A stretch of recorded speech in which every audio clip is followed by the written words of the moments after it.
Hi friends. இன்னைக்கு வந்து 1 year பேபிக்கான ஒரு லஞ்ச் ரெசிபி தான் பார்க்க போறோம். அதுக்காக ஃபர்ஸ்ட்டு நான் பொட்டேட்டோ இருக்குல்ல உருளைக்கிழங்கு அத எடுத்து இந்த மாதிரி சீவிக்கிறேன். இந்த மாதிரி சீவும்போது என்னன்னா, சீக்கிரமா குக் ஆயிடும். அதுக்காக நம்ம இது குக்கர்ல எதுவுமே போட மாட்டோம். சும்மா நார்மலா தான் செய்ய போறோம். அதுக்காக தான் கேரட்டும் அதேபோல திருவி எடுத்துக்கோங்க. கொஞ்சமா பீன்ஸ் உங்களுக்கு என்னென்ன வெஜிடபிள்ஸ் வேணுமோ எல்லாமே கட் பண்ணி எடுத்துக்கோங்க. அதேபோல வெங்காயம் சின்ன வெங்காயம் தான் எடுத்துக்கிறேன். சின்ன வெங்காயம், தக்காளி, அதுக்கப்புறம் 2 பூண்டு, ஜீரகம் எல்லாம் போட வேண்டியது இருக்கும். ஒரு கடாய் எடுத்துக்கோங்க. அதுல கொஞ்சம் தேங்காய் எண்ணெய், நெய் 2யுமே மிக்ஸ் பண்ணி விட்டுக்கோங்க. அது நல்லா ரெடி ஆனதுக்கு அப்புறமா கொஞ்சமா கடுகு, ஜீரகம் போட்டுக்கோங்க.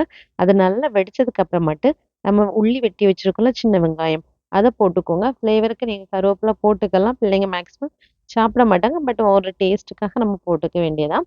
அதுக்கப்புறம் ஆனியன் போட்டு அது நல்லா வதங்கினதுக்கு அப்புறமா நம்ம கட் பண்ணி வச்சிருக்கோம்ல வெஜிடபிள்ஸ் அது எல்லாமே நம்ம போட்டுக்கணும். ஒண்ணுக்கு பின்ன ஒண்ணா போட்டு நல்லா ஃப்ரை பண்ணிக்கணும். ஃப்ரை பண்ணதுக்கு அப்புறமா அதில கொஞ்சமா நம்ம தண்ணி விட போறோம். தண்ணி விட்டு கொஞ்சம் குக் பண்ணணும். இஞ்சி பூண்டு பேஸ்ட் போட்டுக்கோங்க. நீங்க சும்மா நார்மலா கிரஷ் பண்ணி போட்டாலும் பிரச்சனை இல்ல. நான் பேஸ்ட் பண்ணி வச்சிருக்கனால போட்டுக்கிறேன். அதுக்கப்புறமா கொஞ்சம் தண்ணி விட்டதுக்கப்புறம் கொஞ்சம் மஞ்சள் பொடி, கொஞ்சம் நல்ல மிளகு, கொஞ்சம் ஜீரக பொடியும் போட்டுக்கோங்க. இது பெருங்காயத்தூள், சால்ட் போட்டு நல்லா குக் பண்ணிக்கோங்க. இது குக் ஆனதுக்கு அப்புறமா தான் நம்ம இதில ரைஸ் போட போறோம். ரைஸ் நம்ம குக் பண்ணி வச்சிருக்க ரைஸ் தான் போடுறேன். இல்ல நீங்க இத குக் பண்ணாத ரைஸ்னா இதே மாதிரி ப்ரொசீஜர்ல நீங்க குக்கர்லயும் போட்டுக்கலாம். பட் நான் இது வீட்ல இருக்கிற வெஜிடபிள்ஸ் எல்லாம் இருக்கனால டக்குன்னு ஓகே பண்ணிக்கலாம் அப்படின்னு சொல்லிட்டு இந்த மாதிரி பண்ணிக்கிறேன். இது உங்களுக்கு ஈஸியா இருக்கும். நம்ம திருப்பி தனியா போய் செய்ய வேண்டாம். நம்ம வடிச்சிட்டு இருக்க ரைஸ்லேருந்து இதில போட்டுக்கலாம்.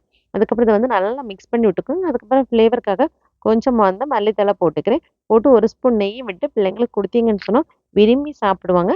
நான் என் பொண்ணுக்கு இந்த மாதிரி ரெடி பண்ணிட்டு ஒரு பாயில் பண்ண குக் பண்ண எக் இருக்குல்ல, அதுவும் குடுக்க ஆரம்பிச்சுட்டேன். அவ ஏன்னா ப்ரீடம் ஆனால டெய்லி ஒரு முட்டை குடுக்குறதா இல்லைன்னா பருப்பு அந்த மாதிரி ஏதாவது நான் அவளுக்கு குடுத்துட்டுருக்கேன்.